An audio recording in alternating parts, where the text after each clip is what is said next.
Welcome to 99 TV. నేను Lakshmi. Tollywood power star Pawan Kalyan పెద్ద కుమారుడు అఖీరానందన్ బాల్యం నుంచే సోషల్ మీడియాలో ప్రజల దృష్టిని ఆకర్షించాడు. చిన్నప్పటి నుండే అతని ఫోటోస్, వీడియోస్ వైరల్ అవుతూ వచ్చాయి.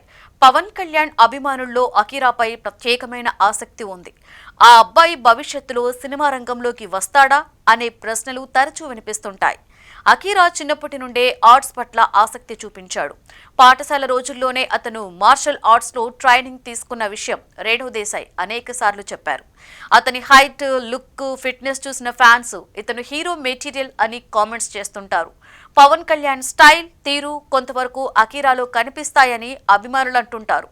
సోషల్ మీడియాలో వచ్చే వీడియోలు, అతని లుక్ చూసి మెగా ఫ్యాన్స్ అతను భవిష్యత్తులో టాలీవుడ్ లో పవన్ కళ్యాణ్ రేంజ్ లో ఎదిగే అవకాశం ఉందని అంటూ ఉంటారు.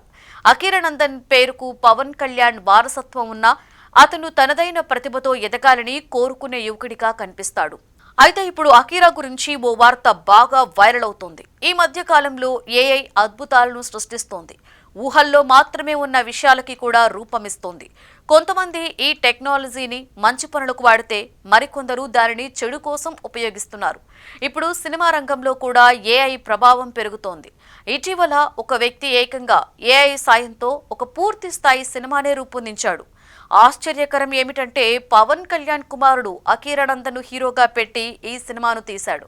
అఖీరానందన్ హీరోగా హాలీవుడ్ నటి విక్టోరియా హీరోయిన్ గా నటించినట్లుగా చూపిస్తూ Rajinikanth, Will Smith, Mohan Babu, Renu Desai, Leonardo DiCaprio, Joaquin Phoenix, Gautham Ghattamaneni, Arnold Schwarzenegger, Britney Spear, Pawan Kalyan వంటి పలువురిని గెస్ట్ పాత్రలలో చూపించారు. దాదాపుగా గంట నిడివి కలిగిన ఈ సినిమాను పూర్తిగా ఏఐతో నిర్మించి ఏఐ లవ్ స్టోరీ అనే టైటిల్ తో నెల రోజుల క్రితమే యూట్యూబ్ లో విడుదల చేశారు.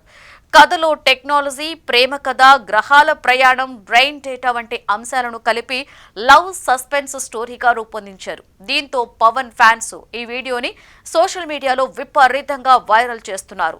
చివర్లో పవన్ కళ్యాణ్, రేణు దేశాయ్ కలిసి కనిపించడం, మధ్యలో మహేష్ బాబు కుమారుడు గౌతమ్ గెస్ట్ పాత్రలో రావడం అభిమానులకు ఆసక్తికరంగా అనిపించింది.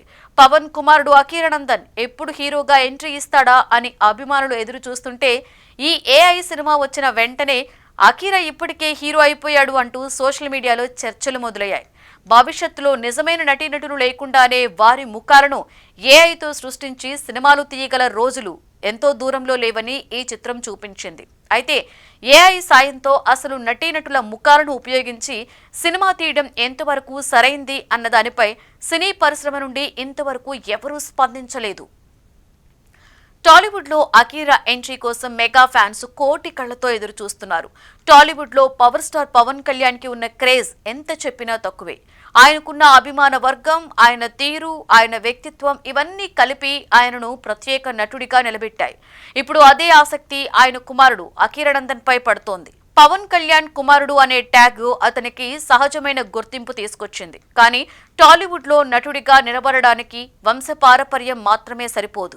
కష్టపడి నేర్చుకోవడం, నటన పట్ల నిబద్ధత, స్క్రిప్ట్ల ఎంపిక కూడా చాలా అవసరం. అఖీరా తొలి సినిమా అనే పెద్ద అంచనాలతో వస్తుంది. అందులో అయితే నో డౌట్. అయితే తన తండ్రిలాగానే నెంబర్ 1 హీరో కావాలంటే ప్రతిసారి కొత్తదనం చూపించాలి. జనంలో పవన్ కళ్యాణ్ పై ఉన్న అభిమానం, ప్రేమ అఖీరాను మొదటి నుండే ముందంజలో నిలబెట్టొచ్చు. కానీ అతను నిజంగా నెంబర్ 1 హీరో అవుతాడా అన్నది అతని కృషిని బట్టి ఉంటుంది. మొత్తంగా చెప్పాలి అంటే అఖీరాకు స్టార్డమ్ కి కావలసినంత బలం ఉంది. కానీ ఆ బలాన్ని ఎంత ఉపయోగించుకుంటాడో, ఎంత కష్టపడతాడో చూడాలి. ప్రేక్షకులు ప్రేమిస్తే, అతని ప్రతిభ నిలబడితే, ఎదిగితే టాలీవుడ్ లో మరో టాప్ స్టార్ గా మారే అవకాశం ఖచ్చితంగా ఉంది. మరి అఖీరా టాలీవుడ్ ఎంట్రీ ఎప్పుడు అన్నది ఆయన ఎడ్యుకేషన్ అయిపోయాకే ఉంటుందా, లేదంటే ఈలోపే సినిమాలలోకి వస్తాడా అన్నది చూడాల్సిన విషయం.